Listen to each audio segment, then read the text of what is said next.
What is up, guys? Wolfgang here. So today I want to talk about the Galaxy S22 Ultra. I've had this phone now for about 5 months, so this will be my long-term review, and I have some thoughts I want to share for those of you considering buying it. So first of all, let's talk about the design and its durability. Now, I have been using a Spigen case, which I use mostly at home, as I have realized when I am wearing jeans, I do not drop the phone almost ever. And well, throughout the edges, you can see there are no severe marks. There seems to be a little nick down here, but not noticeable in use and less so when looking straight at the screen. The screen is perfectly fine. No scratches on the sticker I have here on the back. Cameras are intact. So durability wise, it gets an approval by me, although I am very protective with my phone and rarely drop it. So next up, I wanted to talk about the screen. Now, to be able to highlight the brightness of the screen, I brought out this picture I took a long time ago, and you can see that it definitely does help. The vibrancy, the brightness makes the picture look amazing. Now, this is at full brightness on the phone. So, and indoors, this would just make it pop even more. However, it isn't necessary. You can leave it on auto brightness and everything will look fine. And brightness will be the main variable to consume your battery on this phone. Now, the next up, I want to talk a bit about battery life. Now, first of all, I am using the battery protection, which means that my battery will not allow itself to charge more than 85%. This will help it maintain its maximum charge in the long term. So starting from 85% in the morning, I have found that 24 hours later, which means the next morning around the same time, I will be left with 50% battery life, which is pretty good considering that it's going 24 hours with whole day of use and all the night idle, and it will have a fairly good amount of battery, most likely enough for the rest of the day. However, when you turn power saving off, it is a bit of an issue for the battery, as doing the same test starting from 85% in the morning one day, and then using the phone the whole day, going to sleep with it without charging it in the night, I'll wake up to it having 20 to 25% battery. And well, that is definitely not enough to get you through a day. And well, it's a bit concerning having to charge it every single day.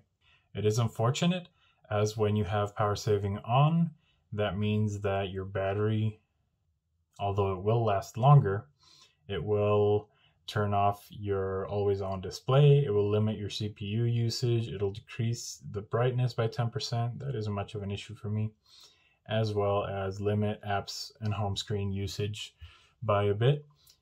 But what affects me the most of using power savers is that your refresh rate on the screen goes down to 60 frames. And well, I bought this phone wanting the 120 frames per second screen. And I can have it, however, by turning power saving off, that means that my battery will last a lot less and will consume more battery each day. It is an annoyance, but it is something. It's a trade-off that you make when you buy this phone. Now then, talking about a few extras, the S Pen, which I talked fairly positively about in my first initial review, I actually have barely used it for anything. Now, it is always nice to be able to take notes on the screen with your handwriting, but me personally, I do not like my own handwriting, which means that I end up just typing out whatever I want to write. When I do have to sign something, I will prefer to do it on the tablet, as it is a bigger screen and a bigger pencil, which makes it easier to sign. And last but not least, when using phone apps, which for me is mostly texting and music, you don't really need to be that precise with your touches. So for me, the pen has mostly been there as a once in a while thing at best, but maybe once a month I'd be using it on my phone. Now, another extra this phone has is these cameras are really, really good. I've actually been recording pretty much all of my videos on the channel on these cameras, except of course this one, as it can't be recording itself, although I could use a mirror setup, but that would be a little bit strange. Currently I'm using my old phone that I had before this one to record this video. So as you've seen in the videos, it has a pretty good camera, a good zoom lens, a good ultra wide lens, a great main focal length, and hasn't failed me in any situation I wanted to take a picture or a video. And then for the charger, as I did buy the 45 watt super fast charging 2.0 charger, it has worked out really well. I do appreciate to be able to charge my phone quickly in the morning, as I mentioned in the battery testing I did. I prefer not to charge my phone in the night, just to control how much time it's going to be warm. And yeah, I do appreciate being able to charge my phone up very quickly and then disconnect it and use it for the rest of the day. For price, the phone is still around $1,075, which is a bit on the pricey side. However, Samsung always does offer their trade-ins, and they offer deals quite oftenly.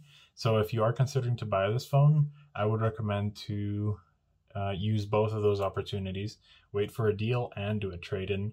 That way you can get a great price on the phone and you will not be disappointed, as I am not disappointed even with the nearly original price that I paid for it. And then once you decide you want to change your phone, this one will be great for trade-ins, for example, as it will maintain its price in trade-ins in the Samsung store. And as it is an Ultra, if you decide to resell it, it will also maintain its price better than the default just S22 or S22 Plus.